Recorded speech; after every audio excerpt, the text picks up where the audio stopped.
no? The plague of locusts. In spite of the seventh plague of hail, Pharaoh's heart remains unyielding. The reason why, para ma-display pa ng Diyos ang kanyang kapangyarihan. Total, matigas din lang ang puso ni Pharaoh. Diyos siya kasi at alam niya ang kalagayan ng mga puso natin. Sabi po ng Psalm 44 verse 21,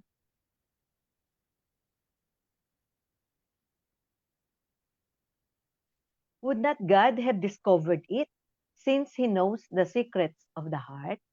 Proverbs 12 verse 1, whoever loves discipline loves knowledge, but he who hates correction is stupid. Tuloy po natin, Exodus 10:1. Then the Lord said to Moses, go to Pharaoh, for I have hardened his heart and the hearts of his officials, so that I may perform these miraculous signs of mine among them. Kagaya ng sinabi ng Diyos kay Moses bago po siya humarap kay Pharaoh sa Exodus 4:21,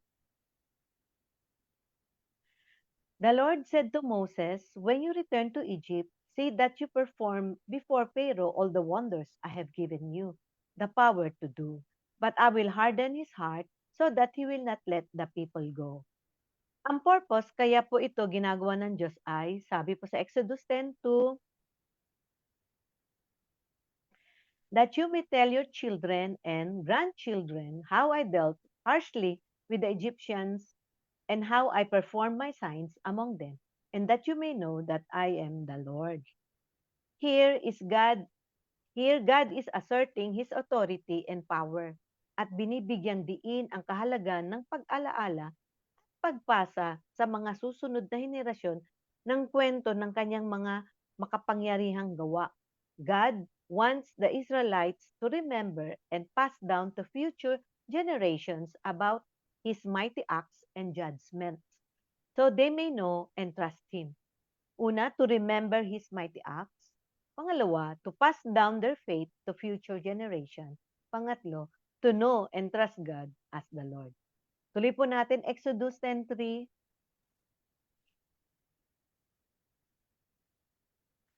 So Moses and Aaron went to Pharaoh and said to him, this is what the Lord, the God of the Hebrews, says, how long will you refuse to humble yourself before me?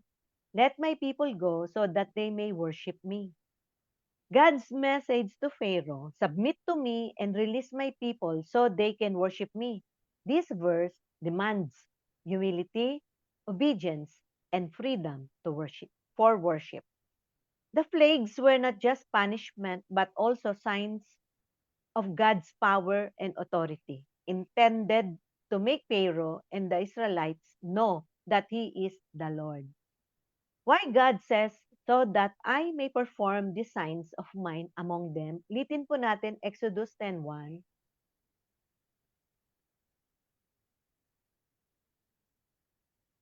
Then the Lord said to Moses, go to Pharaoh, for I have hardened his heart and the hearts of his officials, so that I may perform these miraculous signs of mine among them. God's plan was to, una, demonstrate his power to the Egyptians and the Israelites as well.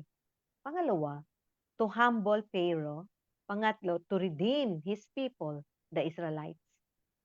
The purpose of the plagues was not just to punish Egypt, but also for the Israelites to remember God's mighty acts and pass them down to future generations, and emphasizing that you may know that I am the Lord.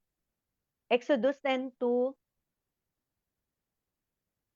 that you may tell your children and grandchildren how I dealt harshly with the Egyptians and how I performed my signs among them, and that you may know that I am the Lord. God wants Pharaoh and the Israelites to acknowledge his supreme authority and lordship. Isaiah 42 verse 8, I am the Lord, that is my name. I will not give my glory to another or my praise to idols. This verse emphasizes God's uniqueness and sovereignty, declaring, I am the Lord, that is my name. My glory I give to no other. nor my praise to carved idols. This verse highlights God's refusal to share his glory with anyone or anything else, stressing his exclusivity in worship and devotion. Deuteronomy 4:39, acknowledge and take to heart this day that the Lord is God in heaven above and on the earth below. There is no other. This verse emphasizes the importance of recognizing and remembering that God is sovereign. He is the one true God, ruler of both heaven and earth. There are no other gods or deities that can compare to the Lord. The Israelites are called to worship and serve the Lord alone, without any rival or competitor. Ito muli sina Moses and Aaron, Exodus 10:3.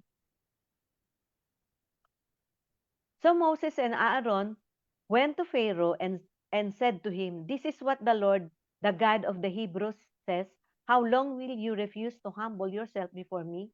Let my people go so that they may worship me." May babala muli na pinapasabi ang Diyos kay Pharaoh sa verse 4, "If you refuse to let them go, I will bring locusts into your country tomorrow." God said tomorrow serves as a warning, a final warning to Pharaoh to change his ways and let the Israelites go. As a demonstration of God's power and authority, as the plague would come exactly as predicted. As a fulfillment, the plague's arrival tomorrow would fulfill God's word and demonstrate his reliability. And again, giving Pharaoh a chance to acknowledge his sins. Ayan po yung ating visual aids. Ituloy po natin, ganito kagrabe ang gagawin ng Diyos sa plague of locusts. Exodus 10:5.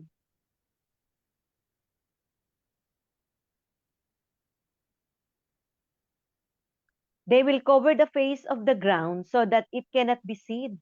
They will devour what little you have left after the hail, including every tree that is growing in your fields. Verse 6, they will fill your houses and those of all your officials and all the Egyptians, something neither your fathers nor your forefathers have ever seen from the day they settled in this land till now. Then Moses turned and left Pharaoh.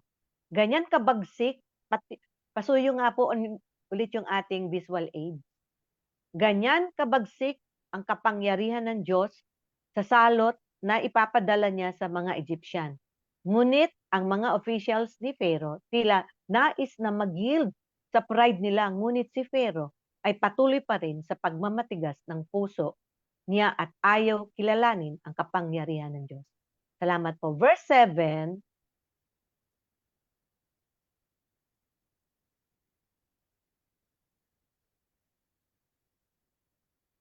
Pharaoh's officials said to him, "How long will this man be a snare to us? Let the people go so that they may worship the Lord their God. Do you not yet realize that Egypt is ruined?" Di na makatiis sa mga officials ni Pharaoh sa mga salot na padala ng Diyos na lubhang nagpapahirap sa kanilang mga buhay. Kaya nawika na nila kay Pharaoh na, "Do you not yet realize that Egypt is ruined?" Sa mga katagang ito, dapat ma-realize din natin na ang pagsuway natin sa ating Diyos at sa kanyang mga bilin at panawagan, ang kahitnan natin ay papunta na rin tayo sa salitang ruined o pagkalugmok sa buhay o talunan palagi. At ito ang mga dapat nating gawin to take into consideration bago tayo dumating sa pagkawasak na tinatawag na ruined. May 6 na bagay na need natin i-consider. Una, recognizing the signs of trouble. Proverbs 27 verse 12, the prudent see danger and take refuge, but the simple keep going and suffer for it. This verse encourages us to be aware, be prepared, and take action to avoid them. Pangalawa, responding to warning signs. Proverbs 10:17. He who heeds discipline shows the way to life, but whoever ignores correction leads others astray. Share our knowledge and experience with others, helping them avoiding similar mistakes. Pangatlo, avoiding stubbornness and pride. Proverbs 16 verse 18. Pride goes before destruction, a haughty spirit before a fall. Acknowledge and learn from our errors rather than letting pride prevent growth. Ikaapat, learning from consequences. Proverbs 3:11.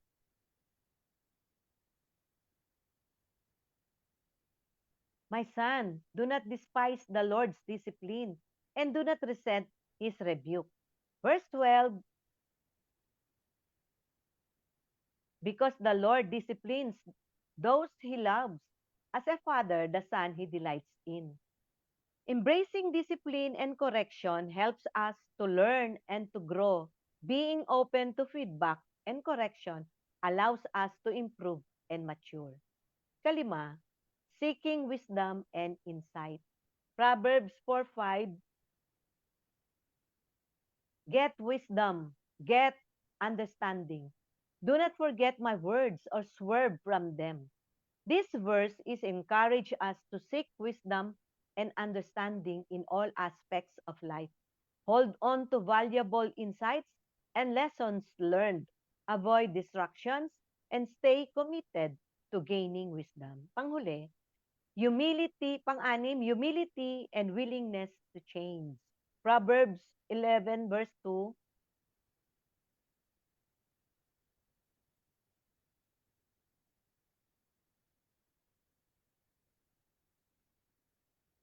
When pride comes, then comes disgrace, but with humility comes wisdom.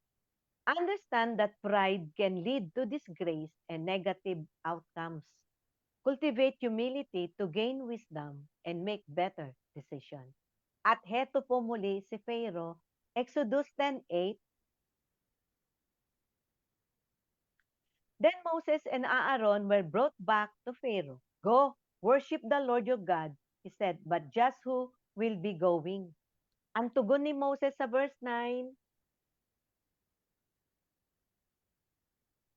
Moses answered, we will go with our young and old, with our sons and daughters, and with our flocks and herds, because we are to celebrate a festival to the Lord. Ngunit kay Pharaoh, tila di ito maganda ang mga winika ni Moses and Aaron. Kaya, in Exodus 10:10, Pharaoh said, the Lord be with you if I let you go along with your women and children. Clearly, you are bent on evil. Kaya nagmatigas muli si Pharaoh sa verse 11, no, have only the men go and worship the Lord, since that's what you have been asking for.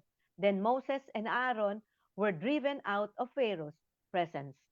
These verses highlights Pharaoh's stubbornness and resistance. Despite the plagues and warnings, Pharaoh is still unwilling to fully obey God's command. Pharaoh tries to dictate the terms, but Moses and Aaron know that God's demand is non-negotiable. And because of Pharaoh's attitude, verse 12,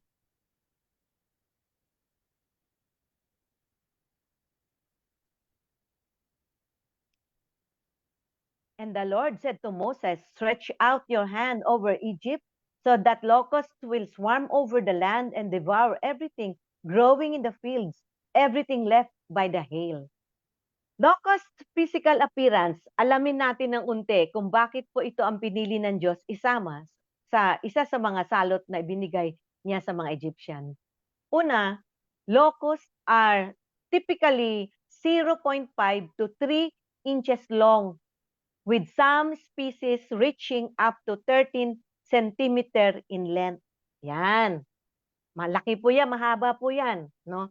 Pangalawa, they have a sturdy body with 6 legs, 2 pairs of wings, and strong hind legs for jumping. Tingnan nyo naman yung ano niya, yung legs niya, nakabaluktot yan, ready ang pantalon. Pangatlo, their color varies, but common shades include brown, green, and black, often with distinctive markings. Kaya nga nung lumusob, nagdilim nga yung lugar ng Egypt dahil sa mga locust. Iba-iba kasing kulay, may itim, may green, may brown. Ikaapat, locusts have a hard exoskeleton and short antenna. Exoskeleton means a hard external covering that provides protection and support for the locust body. The antenna help locusts to detect smells and has chemical signals to navigate their environment. So kahit malilit yan, navigate nila yung pupuntahan nila, matalino yan, magagaling yan talaga, yung ginawa ng Diyos yan. Kaya po mabigat po yung salot na yan papadala ng Diyos. Dahil napakatigas ng puso ni Pharaoh, ayaw sumunod. Because of strong hind legs, they can jump long distances up to 20 times their body length. Tingnan nyo kung gaano bilis nilang tumalon. And their wings enable them to fly at speed of over 10 miles per hour and cover vast distances, and their mouth parts, yung bibig po nila, equipped with sharp teeth for eating plants and vegetation. Talaga pong uubusin ang mga pananim nila, pati tao o hayop, kayang-kaya po niyang kagatin. Ganun po katindi ang plague of locusts na ipinadala ng Diyos sa mga Egyptian.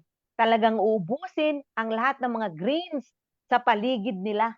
Pero sila po ay para lang po sa mga greens na ituloy po natin. Sa Exodus 10:12,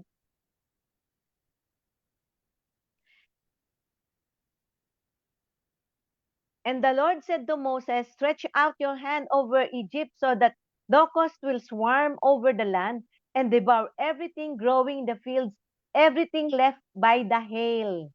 Verse 13, and the Lord said to Moses, so Moses stretched out his staff over Egypt, and the Lord made an east wind blow across the land all that day and all that night. By morning, the wind had brought the locusts. Verse 14,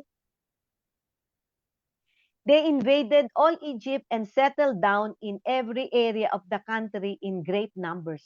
Never before had there been such a plague of locusts, nor will there ever be again. In Exodus 10 verses 12 to 14, summarize that God instructed Moses to bring a plague of locusts upon Egypt, which Moses did by stretching out his staff, resulting in a devastating swarm of locusts that devoured the remaining crops. Yung hindi po nadali ng hail, ang locust naman po ang umubos. Grabe po ito talaga. Tignan ninyo yung visual aids natin. Ganyan po katindi. Sa verse 15,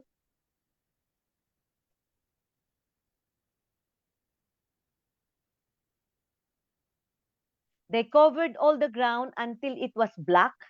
They devoured all that was left after the hail, everything growing in the fields, and the fruit on the trees. Nothing green remained on tree or plant in all the land of Egypt. In this verse, describe the severity of the plague of locusts in the land of Egypt. It's described the total devastation in the land. The locusts covered the entire land, eating everything green and leaving nothing remaining. A complete destruction of crops. The locusts consume all the plants and fruit that have survived the hail, leaving Egypt without any crops or food, and the land darkened. The number or locusts was so great that they darkened the land, emphasizing the severity of the plague, and the outcome is economic disaster and food scarcity. God used locusts as one of the 10 plagues to punish Egypt, specifically targeting their crops and food supply. Locusts were fitting form of punishment for several reasons. Una, Locusts would devastate Egypt's agricultural economy, which heavily relied on crops like wheat, barley, and flax. Pangalawa, locusts would be visible and tangible manifestation of God's judgment, making it clear that He was the one behind the plague. Ganyan po katindi ang plague na pinadala ng Diyos.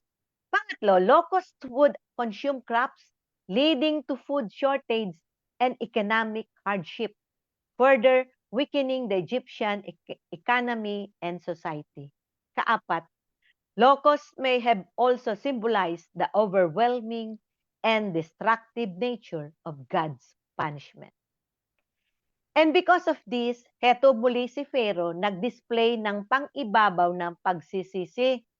Exodus 10:16,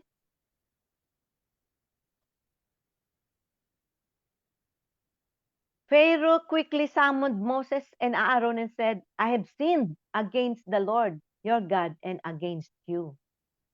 Kayang pagsamantala niyang pagmuni-muni ni Pharaoh sa verse 17,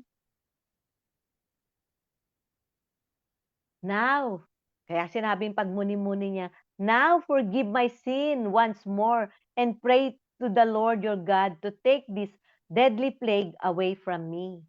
Take note, yung sinabi ni Pharaoh, now forgive my sin once more.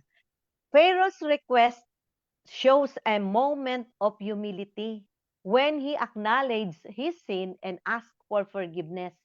Despite Pharaoh's repeated disobedience, God is patient and willing to forgive, demonstrating His mercy and grace. Kagaya ng ginagawa ng Diyos sa atin pag nare-realize natin yung ating mga kasalanan.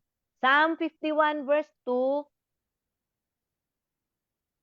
wash away all my iniquity and cleanse me from my sin. Verse 3, for I know my transgressions and my sin is always before me. Heto muli sa Exodus 10 verse 18,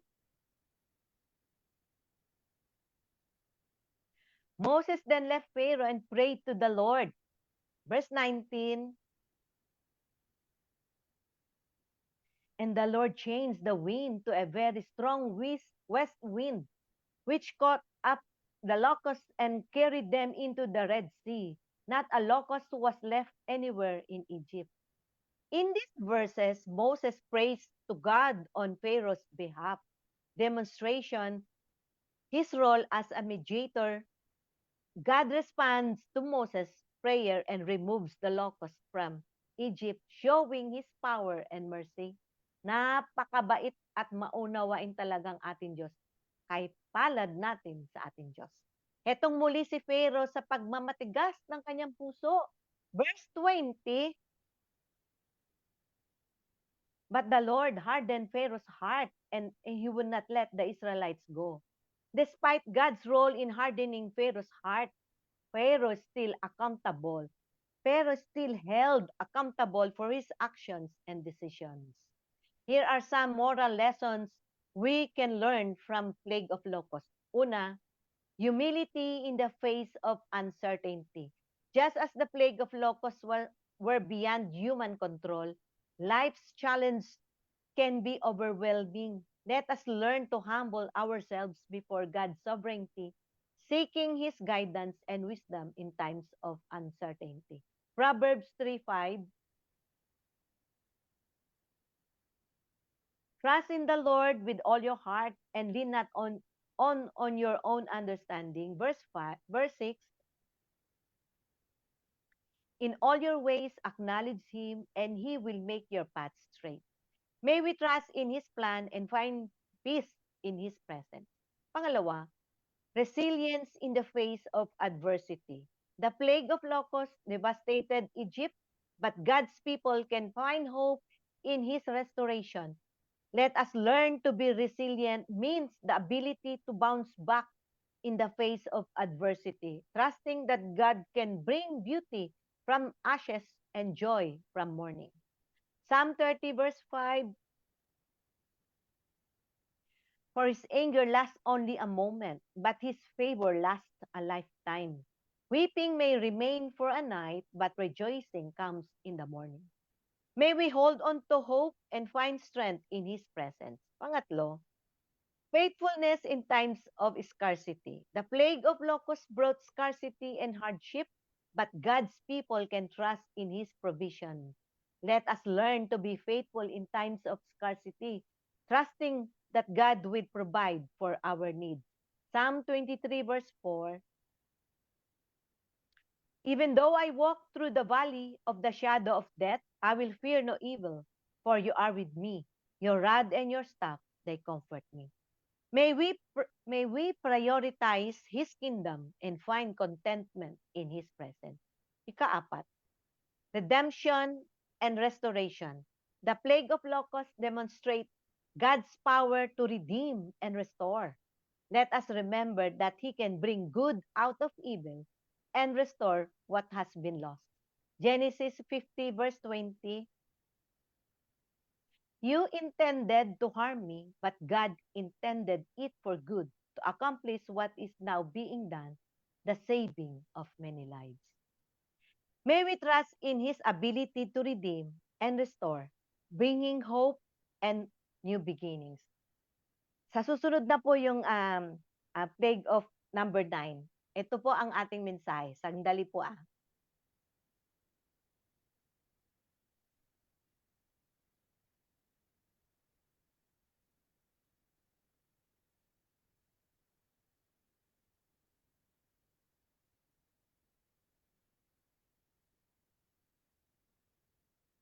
May the plague of locusts serve as a reminder of God's mighty power and His desire to guide us in His ways. Naway matuto tayo magtiwala sa kanyang paghahari kahit sa harap ng mga hamon na kawalan ng katiyakan. May His word be our lamp, illuminating our path and guiding us in His truth.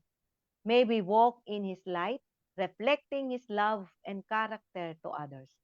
May His presence be our strength and comfort in times of need. May God's greatness, goodness, and faithfulness inspire us to live a life that honors Him. May our daily walk be marked by faith, obedience, and surrender to His will, as we seek to glorify God in all we do. Psalm 91 verse 10,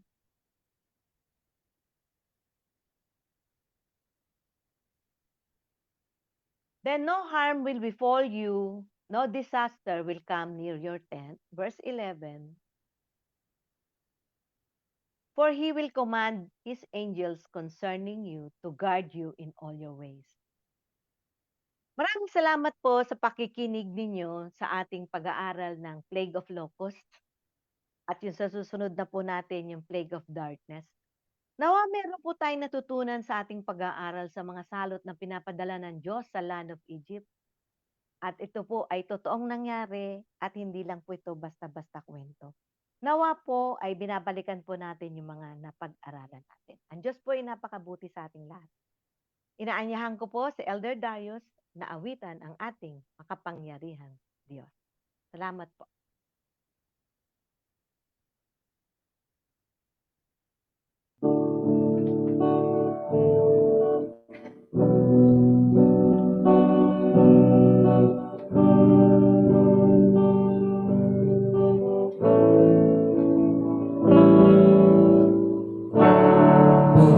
Purihin ka, O Diyos, ang aming alay ay pagsumba sa luwalhatian,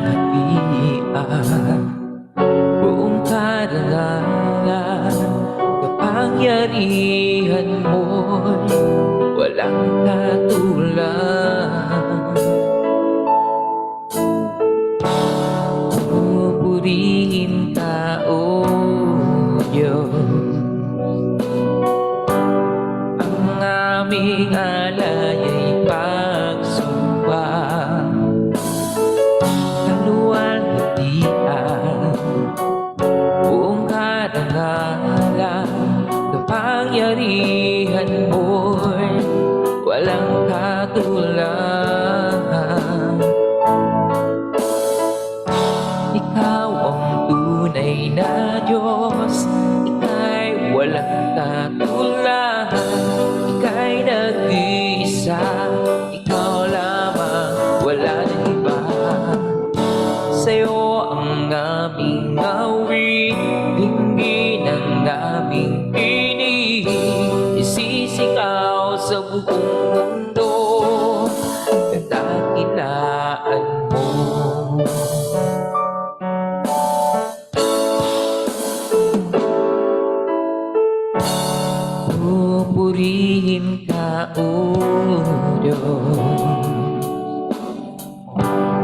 Ang aming alay ay pagsamba,